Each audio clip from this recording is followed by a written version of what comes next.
Hey y'all, it's Heel Heat time. Hi, everybody, and welcome to Heel Heat.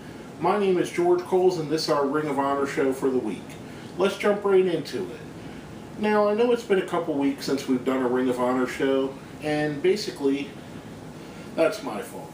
Um, what happened, and I didn't realize it, for some weird reason, the Ring of Honor shows are coming up as replays, and my DVR wasn't recording them. They come on rather late here on a Saturday night, so I don't necessarily watch them the time they air. So I wasn't getting to see the Ring of Honor shows till the next Thursday, and by that time everybody knew what happened, so I didn't think it'd be worth doing a review on it. Anyway, I figured it out. I figured out what the problem was. I've set it to record all Ring of Honor shows, new or old. And just a weird little thing, I noticed even when I recorded this one, in the description it had the Young Bucks versus the American Wolves. So, two teams. I mean, the Young Bucks are still somewhat wrestling there. It looked like a breakdown actually from the Ring of Honor on HDNet show, the way it was, but I digress. On to the actual show. Our first match of the night, and I believe this all came from Supercard of Honor 8. Our first match was Cedric Alexander versus Roderick Strong in a battle for respect. Cedric seems to be one of the guys the Decade is targeting as someone who doesn't respect the business. A good solid match. Left a little bit at the end, left some meat on the table for them to go and when they do a rematch have more of it. I enjoyed this thoroughly. Their styles are very similar. Cedric Alexander reminds me of Roderick Strong very much in the style, the crispness, and just how good they both are. That this match did not disappoint in any way. They, like I said, they left enough meat on the bone to where there'll be a rematch at some point. Cedric, the numbers game catches up with him. Couple distractions from the rest of the Decade. Cedric falls victim to Strong. Good opening match, which leads us right into the second match, which is a 6-man tag scramble match. Which, if you don't know, it's kind of the Lucha Libre rules where instead of tagging out, if you roll to the floor, one of your partners can come in. We had the Decade team of Adam Page, BJ Whitmer, and Jimmy Jacobs versus ACH, Tadarius Thomas, and Andrew Everett.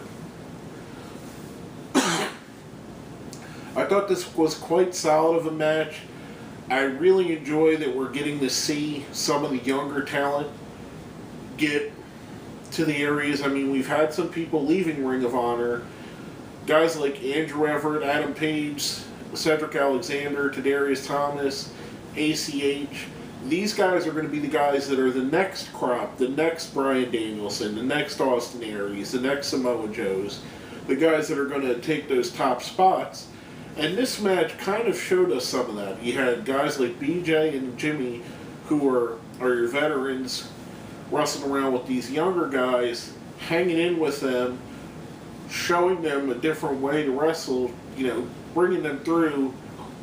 Wrestling with guys that are so experienced as BJ Whitmer and Jimmy Jacobs, I mean, that can only do good for your career. The Decade picks up the win. Jimmy Jacobs threatens to stab Tadarius Thomas at the end with a spike. And they seem to be taunting ACH who's out on the outside seemingly injured. They throw a water bottle at him. Then we go off the air. Or go off into commercial. Which leads us to the main event of the night. Kevin Steen versus Michael Elgin.